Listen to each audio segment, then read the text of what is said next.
If you are a poet or an artist thinking about an offer to make around your work, you may be wondering about what do I even charge for What this is thing? money? What is money? People pay for this stuff? What does it look like? Capitalism. Today we're going to be talking a little bit about pricing work, some things to consider.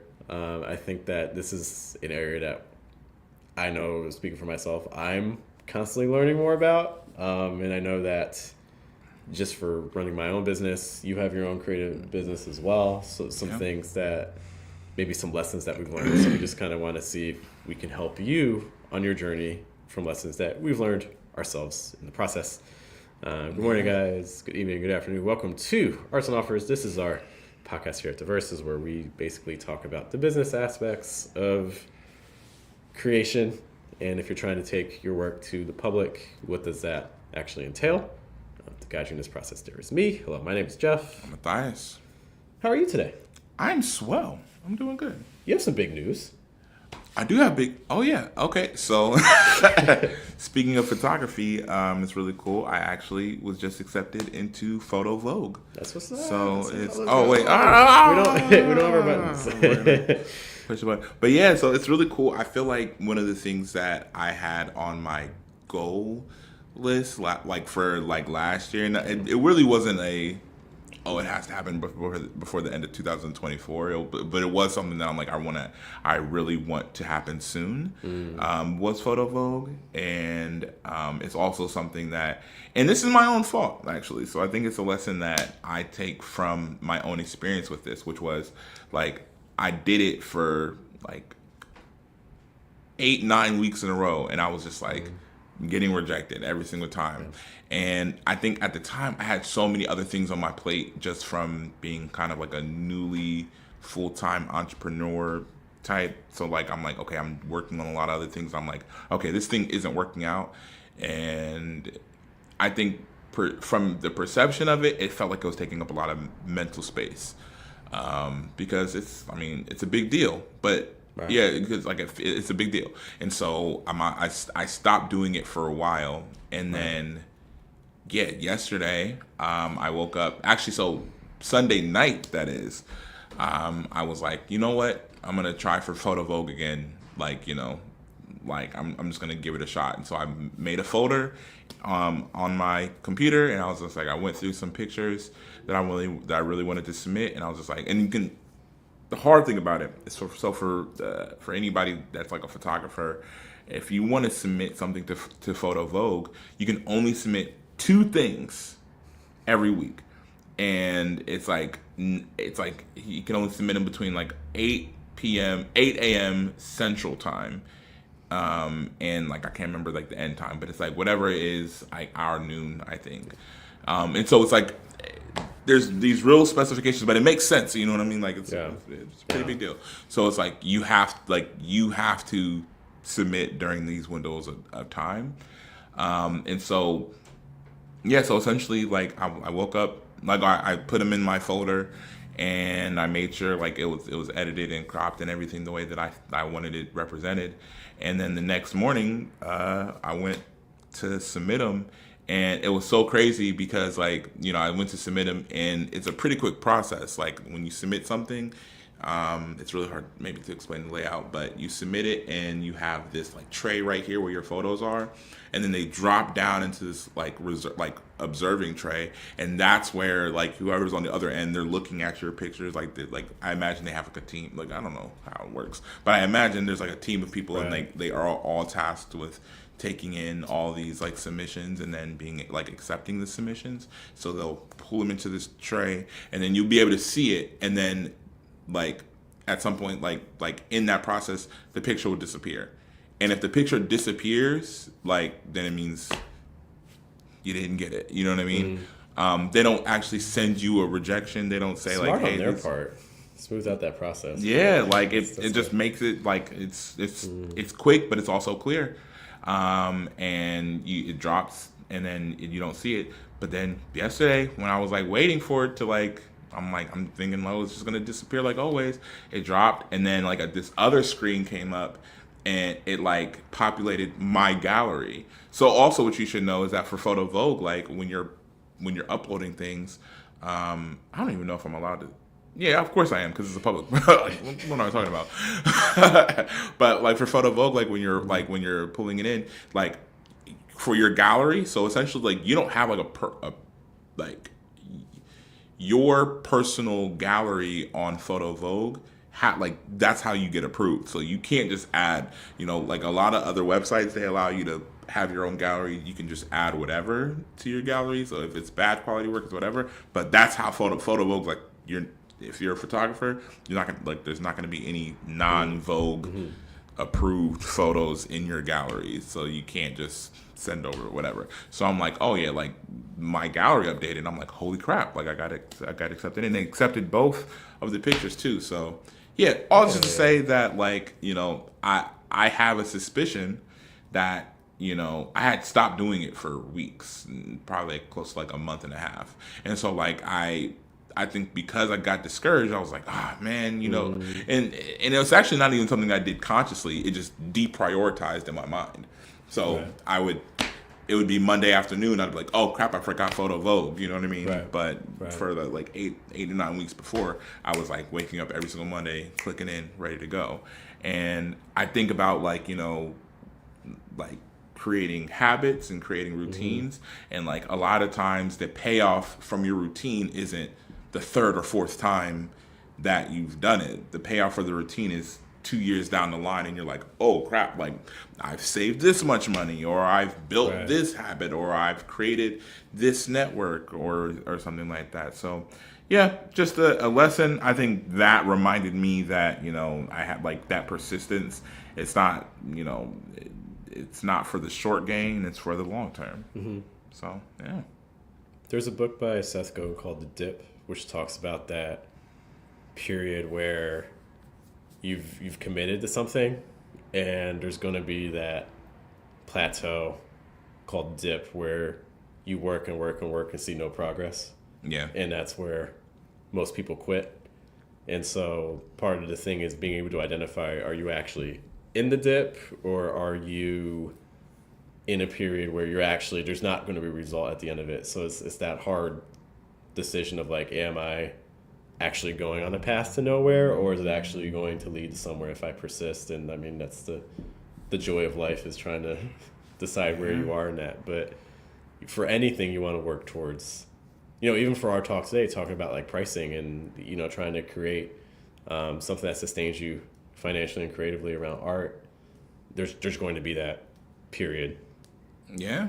But you persisted. Yeah. Well, I felt you didn't stop. Like I didn't stop. I think, but it's also like So okay. I'm trying to make sure that I'm like, I keep my perspective as far as like, man, like the lesson I learned isn't that like, man, and if you quit for a long time, just start again. Like, but the best thing to do is to never quit. The second best thing to do is start again if you do quit. But it's not like you stopped doing like photography. You were still doing photography. That's true. You stopped submitting us, but you're still That's true. doing the work in a way. You know what I mean? Like, so it's not like you're like, I'm not doing any work. I just threw my camera away. But yeah, no, I think for everybody that is, if you're watching now, if you're watching in the future, I would hope that, I hope that whatever you're doing is getting you like tangible results, but also it should be noted that like in between that time of me like not doing that, I was doing other things. Yeah. So like as long as you don't stop motion. Yeah. Don't stop being in motion. I think the other thing you see a lot too is that it's cool to get the credentials and the stuff. Mm-hmm. It doesn't move you as much as you think it will. Like obviously you want the Vogue credential versus not wanting the Vogue credential, but also being like, oh, well, if I get this thing, this is going to open up everything. And it's like, it doesn't. You still got to, like, it's literally the Vogue, like, and I'm like, I've had it for like 24 hours, right? But it's like the only thing that it really is doing is it's giving you something that you can hopefully leverage when you're actually going for things. And so it doesn't by itself mean anything if I'm not doing anything with it. There's like a lot of people that, they've been in Vogue but they just sat back and chilled and they're not really doing anything. My goal, there's a lot of things that I'm working on right now that I'm like, that will help, or me continuing to try to push this process will help. But yeah, ultimately, I hope that, it's just like you said, like, it in and of itself is like great, but it's not like, oh, now I'm gonna have 20,000 followers and my YouTube's gonna blow up and all this other stuff. Like if I start, I think we talked about this before. Like I have a development coming up a little bit later on today, actually, but I don't want to. But I have another development, and that if I put those two things together, then I'm like, okay, there's something that could happen that's like really, really like beneficial. But yeah, you just have to. I think there was a point in my life where good things would happen, and I would just be like, "Oh, great!" and I would just like move on to the next thing. But you have to figure out ways to strategize and make sure that every opportunity means something, and everything that happens means something. Yeah. Even if you feel like it's like, "Oh, this is small," I just like if you go and you feature, like let's say you feature, and we'll talk about pricing in a second, but like let's say you feature somewhere, like for your poetry. And like, if you feature somewhere for your poetry and you walk out of that space and you have 0 recordings, 0 pictures, 0 connections or anything like that, then I think that like no matter how much they paid you, you probably could have you wasted that opportunity. So it's just really just not wasted the opportunity, but you didn't make the most of the opportunity. And so I think it was one of the things that's like, yeah, like even if this thing happened for you, like really make it matter as deeply as possible. Yeah, like the system you put in place is more valuable to you than the reward that comes from it. And sometimes I think when you get rewards, you then shift the focus and then you lose the system. Yeah. And then things can happen where you stop getting the reward. So it's like, no matter what happens, it's like that idea that like, you never get too high, you never get too low. Like you just gotta, continue on the process, because the process is what gets you the results. Yeah. Actually, there's a interview Kendrick Lamar did the day before the Super Bowl for which Apple. the Eagles won. Go Birds. Go Birds. Go Birds. But so he did this interview, and it was so interesting because like the interviewers are like you had like a crazy 2024 was just a crazy year for you, the beef, all this stuff. Right. Then spilling into this year, you got all the 5 Grammys, all this other stuff. Like, man, it's just like there's a lot of stuff going on for you. Like, how do you handle it? And what he said was, this isn't a direct quote, but this is kind of what I took from it, was essentially like everything that's happening right now is like a part of the things that he's always done. So he's always been committed to writing. And so in taking on the music for the beef, he wasn't really thinking like, oh, this is this new exciting thing that's happening. He's like, I'm in the practice of writing all the time. Now my writing is in this direction. Oh, if I'm in the practice of releasing music, this is what I'm doing here. If I'm creating visuals, this is how I'm creating visuals. And I think that it's like that's something as a perspective thing is for us, because like a lot of times it can feel like something big happening almost feel like winning the lottery. You know what I mean? It's like, oh man, like this new thing that's like all this money coming in and now you got to do all this other stuff. Yeah. But really what it should feel like is like you're operating on a higher level, but you're operating the same way. You're still creating what you need to be creating, and because of the fact that you're always in that motion and you're always doing that, like, yeah, you should feel like you're doing good. You know what I mean? Like, I don't want you to be like, oh man, this sucks. But there shouldn't be this huge peak, because it's like, yeah, no, I'm still writing. Like, oh, this project, I'm still creating with the same kind of work ethic, the same kind of the highest quality level that I can. Yeah. It's a really good interview. You should watch it. I think it's a really good interview for creatives and just in general. I think of any artist of most artists, especially at the age that Kendrick is, when I think about like work ethic as an artist and who he is as an artist, who he is as an artist, and an artist ethic, I think he's like one of the best to kind of pull from, just because he's able to create an incredibly high quality product every single time. And I think that's how you do it. Like, you know what I mean? Like, you don't really look at it like, you know, I have a budget for this project that is 50 grand. And so I'm going to make this project the best project that I've ever made. But then if later on I'm working on something else for myself, like, do I give it the same kind of work ethic? Like, you know what I mean? Like, do I push forward with the same kind of effort? And if you look at like something like Section 80, clear through GNX, it's like Section 80 feels like, you know, a Grammy Award winning album, which I'm sure GNX will be a Grammy Award winning album. So, and everything in between, like he has Grammys, Pulitzers, like all that stuff, or a Pulitzer and all that stuff. So it's like, yeah, everything he does is at the highest quality that he can. But again, it's all in rhythm. It's all like, you know, he uses the same ethic and work ethic for everything that he does. Skipping those lessons about, you know, what systems you have in place right now for your own art, what's the kind of the next level thing, you know, if you were to get the accolades, you know, what would that allow you to kind of further versus, you know, what are the things you're going to stay persistent with, no matter what happens. I think kind of keeping those in the back of the mind is important to do. Let's shift gears to our central topic. Yeah. So we'll talk a little bit about pricing. Any quick lesson that you've learned? Just so again, you have a photography business, videography stuff going on. One of the so I think there's two, because I think this transfers from both my poetry performances as well as in my photography. Never strive to be affordable. Like, that should not be your goal. I'm not in a.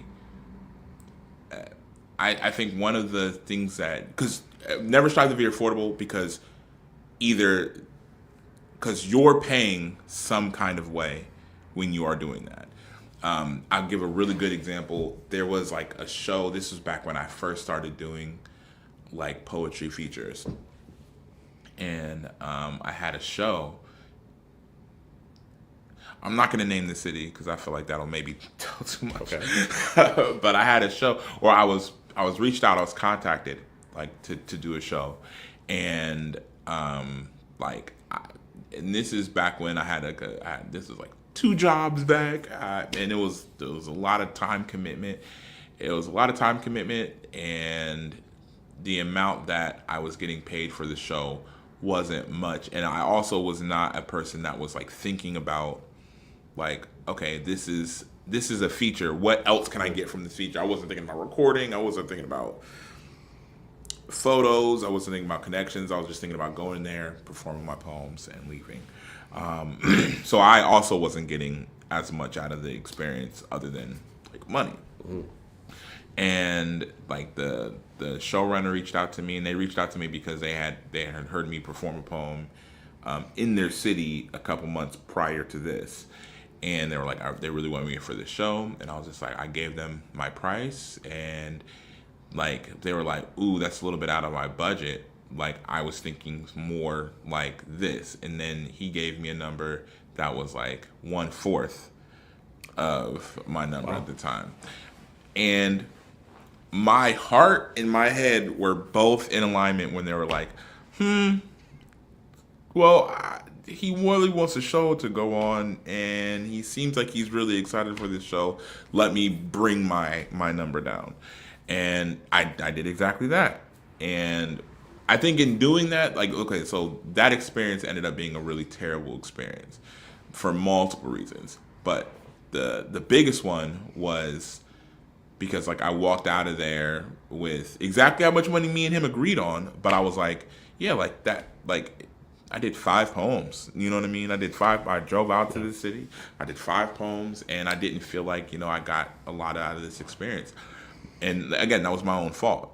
And I think that if I was thinking better and if I was thinking clearer, then I wouldn't have done it. But I wouldn't have done it because I would have been like, okay, it's also because I ended up spending more money to be there than I got paid. You know what I mean? I was only thinking about getting paid, but I was just like, I wasn't really budgeting. Like I'm actually, I think I spent like $25. Like by the end of I was down 25. So it's all just to say that I'm thinking about being affordable, and I'm like, oh yeah, like this is great, and I'm not really thinking about like, man, like what is the cost for me on my end. And so that's one. Like don't strive to be affordable. And I think the second one is actually, here, let's start with that. Like, let's start with don't strive to be affordable. Have your price and have your reasonings for your price. But yeah, you're not your goal as an artist isn't to be as affordable to every person that reaches out to you. I might even contest that idea of have your price, because I think there's a couple different pricing strategies. Like the first pricing strategy that we're all probably familiar with is you're paid for time. It's like hourly wage, Yeah. sort of situations where it's okay. There's this project I'm signed on for. They may want to know how many hours I'm going to work for, and then I budget, okay, this many hours, I charge this much per hour, so the final project is worth this much. But there's a lot of problems with that, including things like what if it goes over? Or conversely, what if it goes under? Because what's the incentive if I price per hour? Then if I'm priced per hour, it doesn't encourage you to. It doesn't encourage efficiency. It encourages the opposite, right? So it's a model that we kind of need to be mindful of. The other thing too is when you price per hour, you're losing out on some aspects of value. So we're talking about from an artist's perspective. So if I'm creating an offer based around art, this is going to be something that's going to give to the person not only upon reception, but also long after, most likely on whatever I offer. So a lot of times when you price per hour, you're missing out on that extended value for 100%. what the person is going to receive. The other thing too is that a lot of times when you're pricing by hour, a lot of times you can be determining that rate based on others and people around you. And so it almost can become like a race to the bottom. Like, oh, they charge this much per hour. I charge this much per hour. And so the person gets really focused just on the number aspect versus the value of the thing that they're actually receiving. 100%. So we have to be careful of that. Another pricing model is like a project-based model where it's like, okay, this is, in the case of like, if we're doing like photography, be like, okay, you get this many portraits. This is what I charge for like a package of portraits or things like that. But one thing that also misses out on potentially is for different people, that package is worth different things. There's this analogy I was listening to talking about cars. So let's imagine you're teaching someone to drive a car. And like, oh, I can teach you to drive a car, 1 second faster. Yeah. Over like a minute. To your average person, that's not very valuable. In fact, it might be the opposite because it might actually lead you to getting like a speeding ticket or things like that. Versus if you're like McLaren or something like that, like if you're on like F1, yo, give me that. I need that. So this idea is that for different people, what you're offering is worth different things. It's also the idea, like, for instance, if you couldn't sell it and someone offered you the Mona Lisa for like $100, that's going to be more valuable to different people. Because it's like, it's this great painting, but like, maybe I don't actually like it. Maybe I don't have a place to put it. Maybe like the style's not me. Maybe I don't view it as an investment sort of thing. Whereas for other people are like, yo, give me that. Like I'm taking that deal all day. Yeah. Great painting, famous painting. I might not actually want it depending on the price. Same thing with like a Ferrari. Like I might not want a Ferrari because I can't pay the insurance. You know what I mean? So valuable car, but I don't actually want to get it. So depending on the person, the thing that you're offering is going to be of different values. So one of the things that we want to be thinking about And this gets into the sorts of conversations you want to have with the potential client or person who's going to be buying from you. Is we need to determine why do they even want the thing and what's the motivation behind it, because that's going to determine a lot about the price Yeah. when we're setting it. Yeah, I feel like there's a lot of my pricing structure, or most of my pricing structure, is behind like consultation. So like, I have like some like general things if it's for like a family event or anything like that, which I'm getting out of like a lot of that kind of work. But most of my pricing is really like, okay, we have a consultation. I'm trying to figure out, okay, what is this for? Because also, I mean, exactly what you're saying. Like, if this is like for somebody's like individual portfolio and they're just kind of building or whatever like that, that's one thing. But if somebody is like, this is for this portfolio and it's for like this large company, or if it's like there's an agency or anything like that, then I'm gonna be looking at that a lot differently, because they're going to be looking at the product a lot differently. Yeah. Or like imagine, like, let's do poetry. Like let's imagine that I offer like a copywriting service for poetry to help people write content for their website. Okay, and like try to make it sound better through like metaphor, image, or whatever the case may be.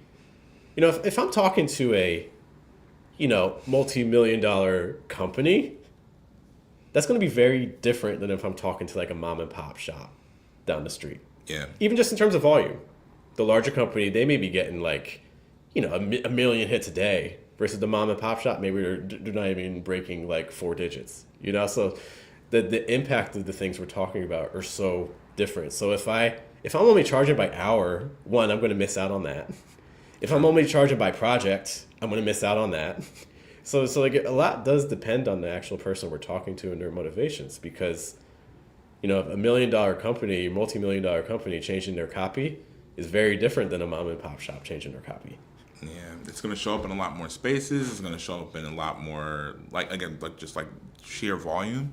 But then also what it means to their bottom line is just so staggeringly different, that it's like the needle that you're moving for the mom and pop shop, I think maybe prospectively is bigger, because it's like for them it's like maybe this is everything, but then for like this multi-million-dollar company, they might have like other things other places, but it's probably going to be a much larger number. Yeah, it's like imagine like McDonald's changing their logo versus like your county, like the diner down the street changing their logo.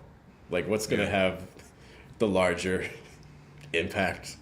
Yeah, for people, it's the scale's completely different. So we really need to kind of have that conversation with clients. I hope that this is something you're entering into. I think sometimes if we think about art, a lot of times when we think about people selling art, we think about almost things like markets and things like that, where you see lots of artists in a single place, and those can be very kind of dangerous places to be in, because I think then it becomes easier to charge by price, because you look at the stalls around you and be like, oh, they're charging this, instead of thinking about impact on the buyer.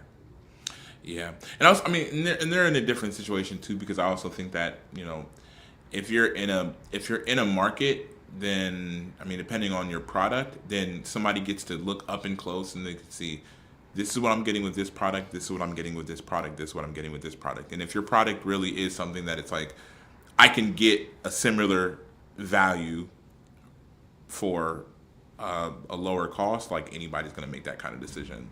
But it's also like, again, when you're dealing with something like copywriting, when you're dealing with something that is like photography, or like somebody like wanting to bring a poet in, like, so for example, like somebody this was a situation that had nothing to do with me, but somebody was like looking for a poet to perform for like an event that they were having, and the way that they looked at it was, I just need a poet, you know what I mean?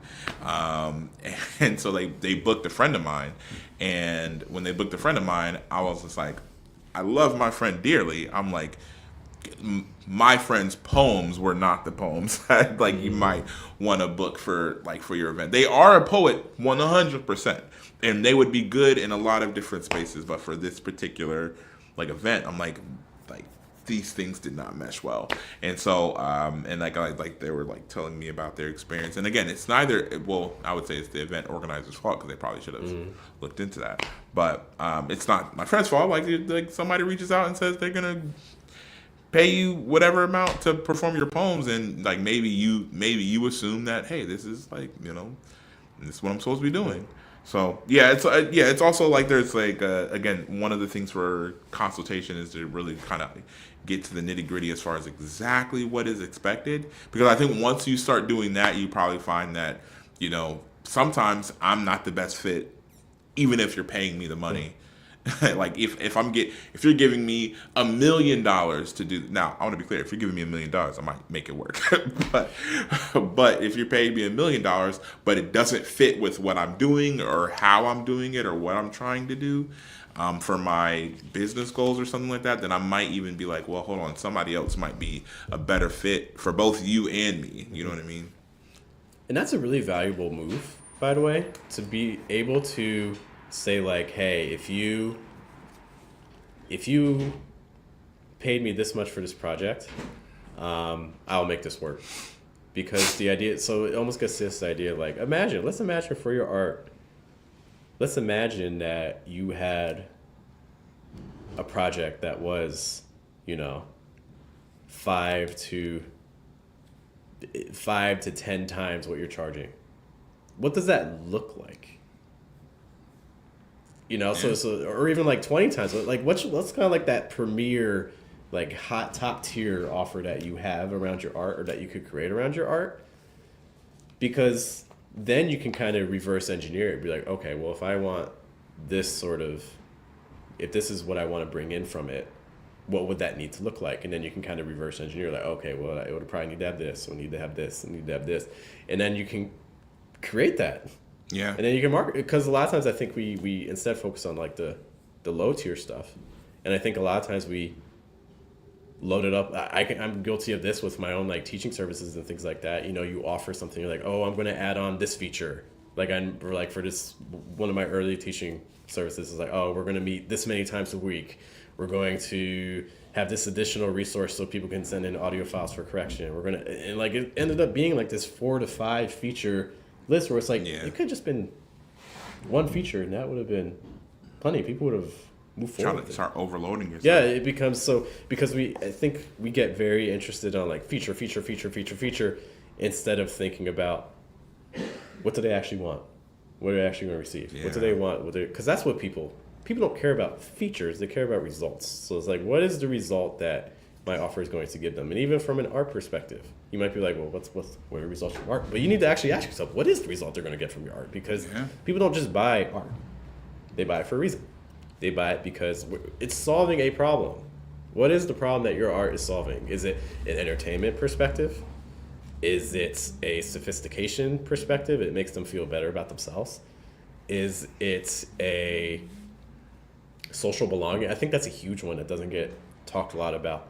Is we do things because of standing. We do things because it changes how people perceive us, and that's important to us. We are social creatures. There are hierarchies. We do things to raise our esteem, and sometimes even to lower our esteem among others. So what is the role of our art in changing how people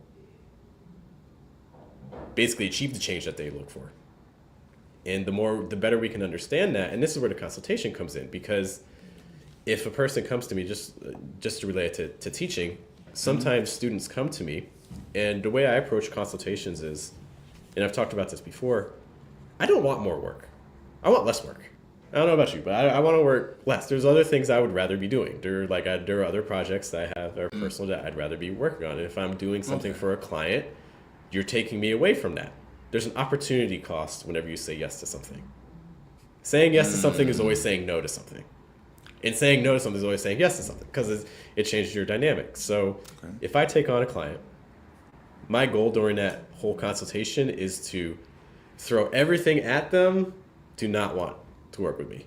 Because maybe there's this other person that does it. Maybe there's this other service that better equips it.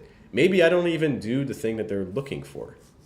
And so by throwing all these things out to potential clients, I can kind of weed them out And then, like we talked about before, it also does the opposite thing because they start reaffirming why they want to work with me. So, for instance, if I'm having a teaching thing, I can say, hey, there's a million other teachers doing pronunciation. And then what do they tell me? They tell me, well, Jeff, your strategy does these things, whereas they do these things. And it's like, okay, but I have a whole YouTube channel based on this stuff. They're like, yeah, but I want the in-person fee. So like we're going through this whole negotiation process, and I'm basically contesting them to be like, no, we'll do this. And they're like, no, well, I can't because that doesn't work. I need you. Yeah. And so they start convincing themselves that I'm the one that's going to resolve their conflict. Yeah. Also, I think reversing that dynamic is really interesting. There's this episode of The Office, and I can't remember what season or episode, like the exact episode it was. But I don't know. Have you watched The Office? I've seen it first. Okay, good. It's a coin toss. So there's this episode where Michael and Jim they're trying to sell this, they're trying to bring somebody on as a client, like for the paper company, for Dunder Mifflin. And when they go, they see this other guy he works for another paper company, but he's this really great salesperson. And there's a whole bunch of hijinks, but essentially they set up this scenario to kind of see how he sells people, on them bringing him on as a client, or him being able to bring them on as clients for their paper company. And the thing that they find out is that essentially he does the same thing. He reverses the dynamic. He's just like, I just want to see if we'd be a good fit, because I don't know if we'd even be a good fit. And then essentially it turns into them selling themselves on procuring him. And I mean, there's a couple of things that does. I think interestingly enough, a lot of the projects that I'm involved in right now, when it comes to photography, I'm able to be selective with, as far as like being like, well, I don't really have a need to take on a whole lot of things that aren't things that I also would want to be like working on myself. But in the cases that there are like somebody like reaching out to me like, oh, they wanted me to do like photography for an event, I'll be honest, I probably don't want to do photography for any event. You know what I mean? See? Yeah. Like, right. So, but it's also like, and us having the conversations, a lot of times the thing that I'm doing is I'm putting out a price point that, like, if you wanted any photographer, then you probably don't choose me. Mm-hmm. You know what I mean? If you wanted me, if you're like, I like your eye, I like how you capture people in movement, I like that, then I'm like, now we're like, okay, so you're looking at price and you're like, yeah, it's a lot, but this is the exact thing that I want. I think it's to like, don't let people be choosing you just because of price. Price should not be the factor why people are picking you. Yeah. It's the other intangibles that are coming into it. Because if price is the sole factor, I think... Yeah, price shouldn't be the sole factor, price shouldn't be the sole factor, but I also think that, like, if there's... Even with purchases that I've made, like, so when I think about my second mirrorless camera that I purchased, when I purchased it, I was like, okay, this is a price point, because, like, yes, it does work for products, right? So, like, this is the price point that I'm like, that I'm within, or this is my ceiling. But it was a little bit above my ceiling. But the reason that it was above my ceiling is because I was like, the Sony E-mount, I'm like, there's like a lot of lenses that I also really wanted to be able to utilize that are like on this Sony E-mount line. And so now it's not about the price, it's about performance. And that raised my price point a little bit. Which also gets to the idea that when people buy something, they don't... Let me rephrase. If I buy something because I think the thing is more valuable than what I'm getting for the price. Yeah. So, So like, if I buy something for $1,000, that thing for me is worth more than $1,000. Yeah. If I buy something for $2, that thing for me is worth more than $2. There has to be that. I don't. Disbalance. Like there has to be that kind of dichotomy a little bit between the price point and the actual value. Everybody should feel like they won the negotiation. Yeah. You know what I mean? So like if you're oh, you know what? I don't know if you've seen it. There's this page called Culture Kicks, but like a lot of people do it. There's actually a place in Columbus that does this, where essentially like you take your shoes, like you take used shoes. They have to be like kind of high quality shoes to begin with, but you take them in and people buy the shoes, or like the store will buy the shoes. You can either get cash or store credit, but there's typically a little bit of a negotiation. It's like you're taking these shoes in, like these are these retro ones, blah blah blah. Yeah, how much you want for them? And then they kind of go back and forth. And the reason why they're going back and forth is because the merchant, the person that's purchasing the shoe, they're thinking of the resale value for the shoe. They're not thinking about the sentimental value. Mm-hmm. They're not thinking about, oh, you got it from your grandfather who passed them down. They're not thinking about any of that. They're thinking about how much can I sell this shoe for? And you're thinking, okay, I don't want to lose money on the shoe. If I did use the shoe or whatever like that, then I got some value out of it. So everybody is they're trying to work themselves down to a number that's like, maybe it doesn't feel like I won overwhelmingly, but I didn't lose. And because everybody's like trying to figure that part out, like they're probably going to get to a number that, kind of helps them both out. But yeah, just to say that, yeah, like you should walk away from, again, if we talked about this all the time when it comes to like you're like doing a feature. If you're getting paid to do a feature, like that's great, but it's also like you're getting paid to do the feature, so you should walk out of there with a recording. You should walk out of there with like multiple pictures, something that you can like use on your like hopefully like maybe it's something that you can use on your CV. But if not, you should be able to use on your as your online presence to kind of bring people towards your platform. And so you should have one like you should be getting more value because you're establishing value out of that situation as well. Mm-hmm. Let's actually kind of hang on that feature discussion a little bit. Everything's negotiable. Everything's negotiable. So let's talk about a feature. You get lowballed. You want to do a feature. They say, hey, it's out of our budget. One answer could just be, well, not doing it because this is my minimum. Another way to approach it, though, would be like, okay, well, let's discuss ways that we can make this work for the both of us. Maybe it could be that normally they don't do recordings, but they're going to do a recording for you. Maybe it could be that they're going to promote you double on their platform. These are just conversations that you can kind of propose to them if you really want to work the thing, but they're not able to meet you at your minimum requirements, but you still really want to make it happen. These are the types of things we can kind of get creative about. Yeah. For instance, for a reading series, we're doing a reading series called the Micro Mic here. I don't have a huge budget for our features. I would love to pay them more. I can't. So what's one chip I use with our people? It's like, hey, we'll give you a little bit of bread, but the big thing is that I'm going to give you a quality recording of yourself doing the feature. That's going to be substantial. It's going to be, 20 minutes in length. It's going to have, professional quality recording and audio. And I'm going to give that to you, which you can then use on whatever you want. You know how much it costs to make a 15-minute video?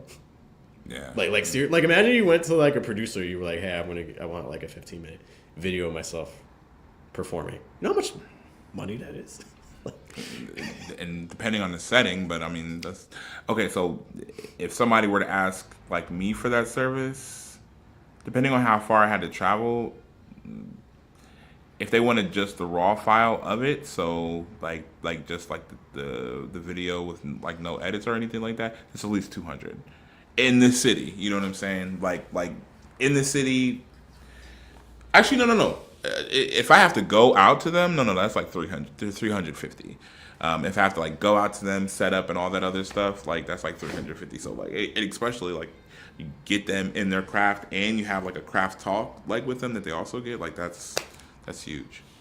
It's like it adds up, So get creative when you're doing these sorts of negotiations with people. And again, this is if you want to make it happen. If you don't want to make it happen, just say no. Yeah. But if you are really trying to make things work, and by the way, it works other ways too, because you can be like, hey, I want to collaborate with you. I don't have a huge budget, but I do have this. These are the skill sets I can do. I can make you flyers. I can do this. I can save you time. I'll do stuff for your socials. I'll do, so like finding ways to make the offer more enticing for them as well. Mm-hmm. It works both ways. Yeah. Another concept with pricing, I'm not an expert on this, but something that if you're interested in pricing, I would definitely encourage kind of looking into more, is a concept called anchoring. Anchoring and pricing kind of works like this. Let's say I go to Matthias and like, Matthias, I would like you to read at my poetry event. I'm going to pay you $20. I just set the anchor. The anchor is $20. So then Matthias, his role is to change the anchor. Because if we get stuck at that $20 mark, it's going to be hard to kind of wiggle around that. But if you're like, hey, sorry, like really minimum for this sort of project is I'm looking at $100. Well, now I'm setting the anchor different. And so by navigating the anchors, you can kind of shift how a discussion goes. A lot of times people are afraid to start off just naming price. This is where phrases, for instance, if you have a website, let's say you offer some sort of creative service on a website or socials, having a phrase, for instance, like starting at is really, really helpful because that informs them that, hey, this depends on factors. This is not the set price, but it's letting you know that it sets the anchor for where discussions are going to be, because then people who are below that anchor will be like, oh, well, this is already out of our price range. It saves us time. So we don't even have to enter into those discussions and things like that, versus other people who are maybe a little bit more serious in considering that price range can start talking to us about, what we're doing. Yeah. That's important too, because I think there's the amount of time that you can eliminate from somebody eliminating themselves is oh my gosh. Oh my God. Like, I can't tell you, especially when I first started doing photography, the amount of quote unquote like consultations that I would have that ended up going nowhere because we would talk about 50 different things before we just got to, hey, so this is my bottom line. Yeah, and that 50-minute thing that 50 different things probably took like 20 minutes, 30 minutes to get to. I could have spent that time editing. I could have spent that time sleeping, anything. One thing I do for some of my teaching stuff is for some consultations, I charge. Just immediately charge. Another way I do it is for other programs I have, it's a free consultation, but it's like a 15-minute one to kind of let people know about the time frame. And the times I didn't do that, on some other, I used to operate just on a teaching platform that was very much just price. It's kind of like imagine like a social media. It's almost like imagine like Tinder, but just like finding teachers and things like that. It's all set on exactly. Some would argue that's also Tinder. We're all learning lessons. That's the first thing.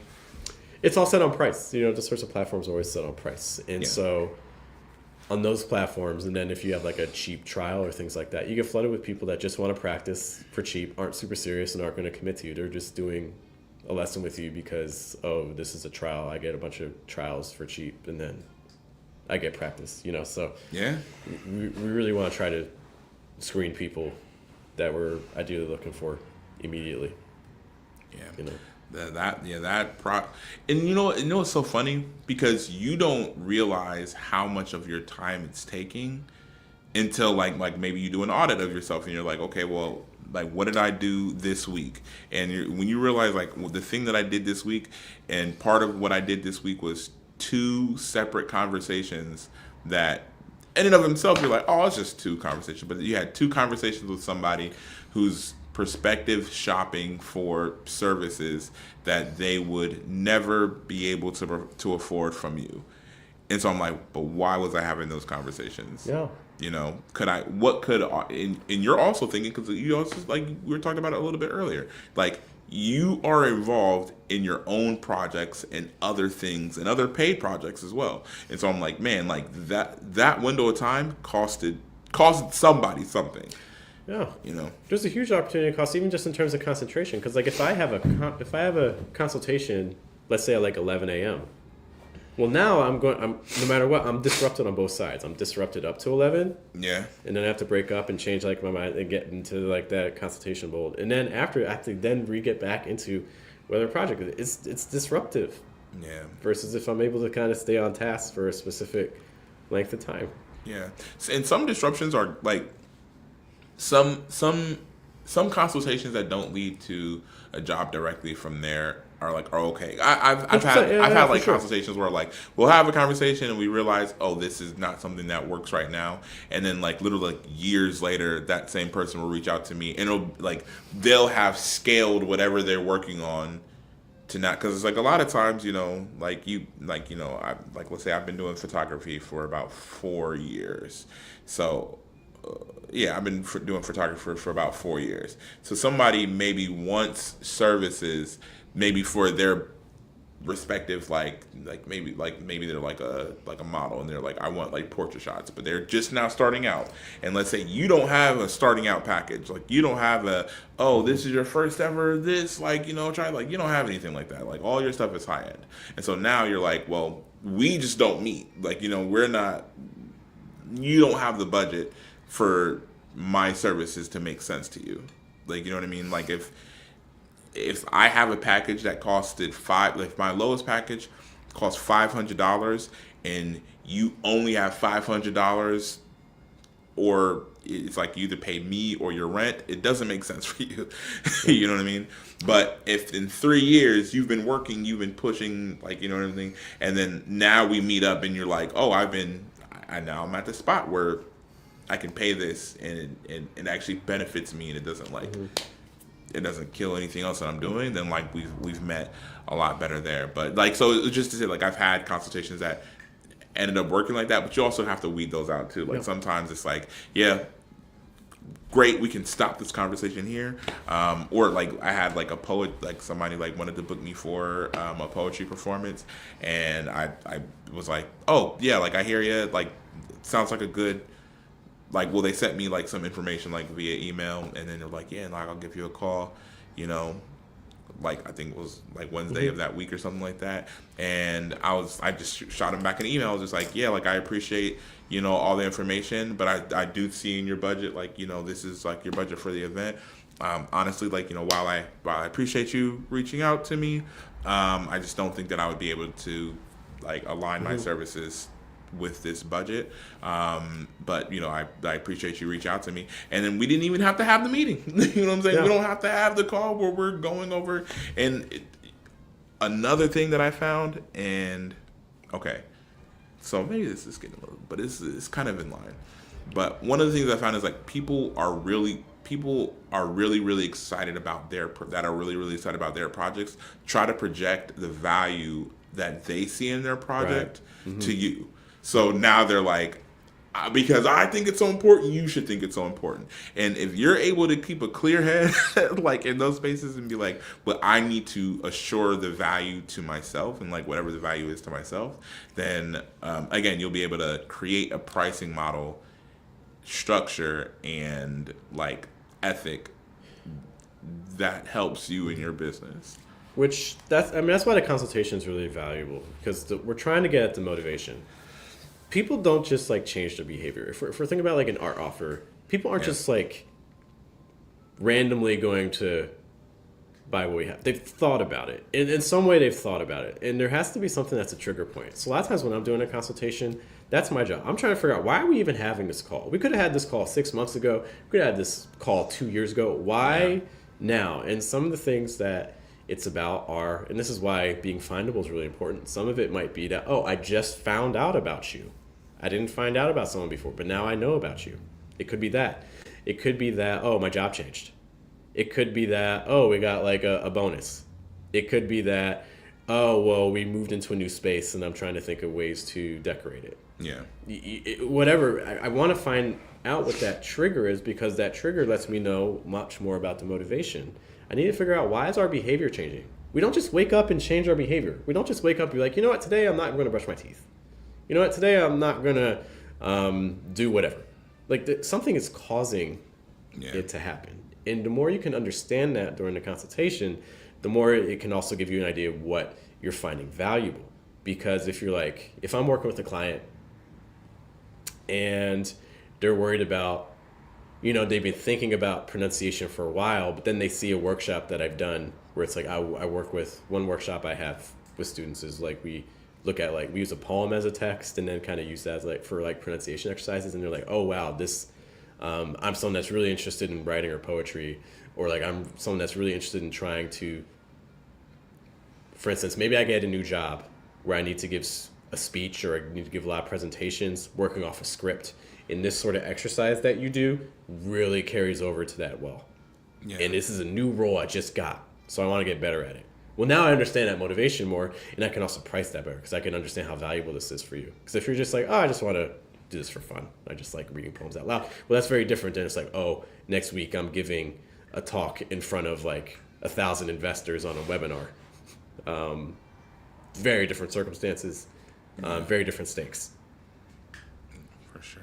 I think it also helps you to realize like, and I imagine, and correct me if I'm wrong, in your work, like for pronunciation and things like that, like there's a lot of that structure that is like you're deciding how much time goes into each individual like kind of person, and like I'm imagining like pricing is also kind of going along with that. So it's also helping you to budget the kind of time that you're putting into any individual client. Yeah. Like for instance, one thing I have like a executive level package, and I've not actually had a client take this yet, and that's perfectly fine with me because it takes a lot of work. But basically, it's an executive level package where I fly to you. I work with you for like 8 hours. It's a super intense day. You know, we make lots of recordings, so then you can kind of self-study on your own, you know, to kind of with that idea in mind that, hey, it costs a lot more, but we're also condensing everything a lot. This also kind of gets into, and this is a whole other discussion that we'll probably need to spend another day on because I know it's already getting late. Think about different pricing models. So for instance, there's the one-time payment for something. There's the maybe like a retainer sort of thing, so you can like reserve them, like get priority for work. There's also, and this is arguably a more difficult one, is like the subscription-based model. It's like one thing I have with teaching is, you know, with my groups of students, we meet, you know, once a day doing some of these, you know, reading poems and text analysis exercises among other exercises as well. And you pay per month, and then you can come to, you know, however many classes occur during the month and things like that. And so the subscription model is nice because it's, ideally you don't have a lot of turnover. My program doesn't have a lot of turnover, other models do. But and it's something you kind of, it's predictable. Whereas if it's something that, okay, I only sell, if I'm selling photography, like, okay, I sell a photo and then that photo's done and then that's it, you know, versus like trying to think of like what's something that would be like recurring, you know, be like, if it's, maybe I'm a corporate photographer and I'm like, oh, this place they do events once a month. Maybe I could give them a subscription thing where I cover all their photography, you know, I'll give them like a 6-month rate or something like that. You can do like a new hires, like so a lot of companies like hire on like specific kind of hiring windows, and so they might not hire somebody like any given day of the week, but maybe the only time if they're onboarding, it's only going to be on the 15th and the 25th of the month. Like that's the only days that they're ever going to be onboarding is like those 2 days, and so they might bring in like I'm in something like that with like one of my clients, and like essentially like every 15th or 25th, depending on like if they are onboarding, then they bring you in, and then we need. So and it really would be however many. It's never like 50 or anything like that. But it's like the benefit that they get is that they have you regardless. Kind of the downside is like if one day they were like, well, it's 300 people, then we probably have to reconfigure our price amount. Like, well, hold on, now it's 300 people. Now we have to kind of renegotiate what we're looking at there, because there is like a ceiling in the contract. But they never hit the ceiling because they're not that large of a company. Which all just to say that like there is that relationship where you can have that. Okay, we come in all the time, or we come in like very predictably. But because we're coming in predictably, there is a rate that's adjusted because it's, you're getting that reliable. I think if we're tying it to poetry, again, maybe for instance, you create copy for a business. So like if I'm doing like a subscription model, then maybe. Because I think this is something I would encourage people to kind of think about. And maybe it doesn't work for what your plans are, but maybe you could reach out to people like, hey, I'll give you this many posts, per month or per week, based on is something that could be kind of recurring. I think one thing you have to watch out for too is almost landing like the super giant client, like the client that's paying like 2, 3, 4, 10 times what everyone else is paying, like combined. So it's like, because then if you lose, that's a very dangerous kind of spot to be in, because if you lose them, that month afterwards could be kind of shaky. So kind of watching out for that. We've been going at pricing for a while. Any other kind of final things that you think people should be thinking about besides? Yeah, and this is maybe kind of general. Maybe we talk about this on another time too.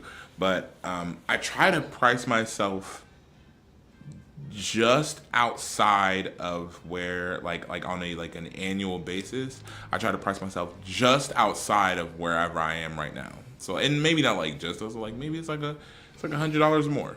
So like I think the thing that you do that you'll start to realize, and again, this is different for everybody, but one of the things that I realize is that like I get less just like random kind of jobs or anything like that, but the people that are really seeing value in what I do, they're sticking with me. Okay. And then you're also kind of opening yourself up a little bit more time, because like maybe somebody can't afford you, but like those are the people that, you know, they might get you 6 or 7 times because they're like, you're so affordable. But I'm like, yeah, if somebody's like, I can only book you twice now, like twice throughout the year because of your prices, that's fine to me, because I'm like, that leaves me with more time. And I like whenever you do book me, I can lock in, we can do everything that we shot or whatever kind of services that you need. But it also enables me to be like, okay, because of my higher price point, I got what I needed, this person got what they needed, but then I can also focus on projects like this year is going to be a lot of like, you know, a lot of like larger scale projects that like, you know, aren't like a whole bunch of like smaller kind of projects. So it's like, yeah, like I really want to be able to as an artist, both in my photography, videography, and poetry, and got a comedy gig coming up, so that's fun. So like in all those respects, I'm always like, man, like how can I run a business but also make time and make sure that the time, like I think one of the things that you actually showed me a lot, you and Ajane, I was actually talking to Scott about this, but I was just like, I think like watching Jeff and Ajane like really taught me that like while I have a business, like the craft and the work that I'm doing is like there has to be a prioritization towards that in order for me to be able to push these other things. And I'm like, in order for me to do that, then I have to have a perspective where I'm like, okay, I can't spend, you know, all my time during all my day working on things that aren't pushing this stuff forward. So, yeah. I think it's 2 final thoughts for me. You know, as you're in the game longer, there's going to be times where you change the price. Don't nickel and dime. Don't just raise the price like $10 or like $5. Yeah. Because everyone's going to be like, what, you're just like trying to squeeze me. Like, if you're going to change the price, change the price. Like, you know, if your product is $20 and you're like, I need to change the price, the next price hike should probably be $35 to $40. You know? If it's like a $500 thing, probably need to be like $750 higher. Like, you know the Fat Joe quote? Fat Joe? Yesterday's price is not today's price. Like, that's like a very... actually, so it's really, really cool. So they used to do like... Oh, the verses. But it was called verses, but it was like, you know, like 2 artists or 2 groups would go head to head versus each other, and they would essentially like have like their catalog. They would go song for song, right?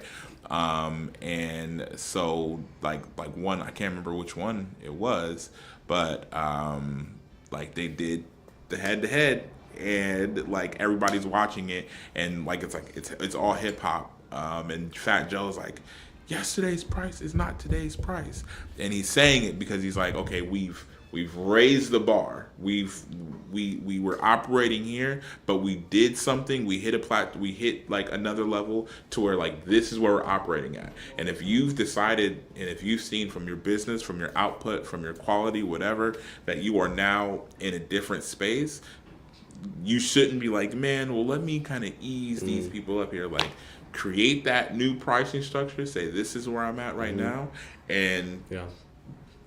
and commit. Like, lean into it.